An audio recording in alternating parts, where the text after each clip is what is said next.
আল্লাহরে আমরা পাবো কোথায়? আল্লাহরে যে খেদমত করব, আল্লাহরে কি সহজে পাওয়া যায়?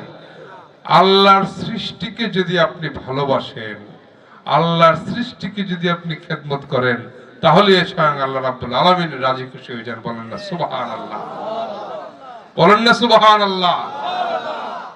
কারণ আপনি আল্লাহরে ভালোবাসলে আল্লাহরে তো পাচ্ছেন না, আল্লাহর সৃষ্টিটাকে ভালোবাসেন, তাহলে আল্লাহ বলবে দেখছো আমি গাছ বানিয়ে দিয়েছি,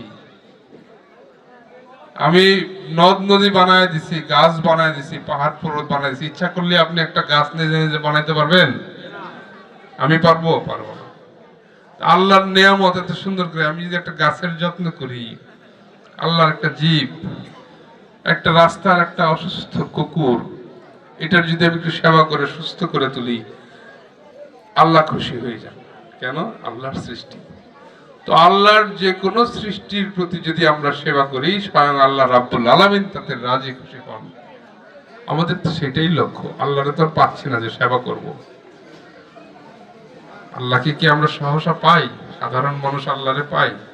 আল্লাহর ওয়ালিগণ আল্লাহকে পেয়েছে, সেটাও জাগতিক ভাবে নয় বা দুনিয়াবি ভাবে না, সেটা আধ্যাত্মিক পাওয়া। যাই ভিন্ন কথায় না যায়, মূল কথাটা হইতেছে আমি যেটা বলতে চাইতেছি যে আমরা ইচ্ছা করলে আল্লাহ রাব্বুল আলামিনকে রাজি খুশি করতে পারি এক মানুষ আরেক মানুষকে ভালোবাসার মাধ্যমে, এক প্রাণী আরেক প্রাণীকে ভালোবাসার মাধ্যমে। মানুষ যদি আল্লাহর আরেক মানুষকে ভালোবাসে, আল্লাহর আরেক বান্দাকে ভালোবাসে, আল্লাহ কি খুশি না বেজার? আল্লাহর এক বান্দা যদি আল্লাহর আরেক বান্দাকে ভালোবাসে, আল্লাহ খুশি না বেজার? মনে করেন আমি আপনি রাস্তা দিয়ে হাঁটে যেতেছি, আরেক লোক রাস্তা দিয়ে হাঁটে আসতেছে, তার সাথে ভালো ব্যবহার করলে আমার কোনো লাভও নাই, ক্ষতিও নাই। এখন তার সাথে কি আমার ভালো ব্যবহার করা উচিত না খারাপ ব্যবহার করা উচিত? এই তো সুন্দর কথা বলছেন। কেন করা উচিত? তার সাথে ভালো ব্যবহার করলে কোনো লাভও নাই, ক্ষতিও নাই। কিন্তু কেন ভালো ব্যবহার করা উচিত? সেও আল্লাহর বান্দা, আমিও আল্লাহর বান্দা, সে তো আমার কোনো ক্ষতি করে নাই। তার সাথে আমি একটু নরম ভাষায়, একটু ভদ্র ভাষায়, একটু মোলায়েম ভাষায় কথা বললাম, এটাতে আমার কোনো ক্ষতি আছে?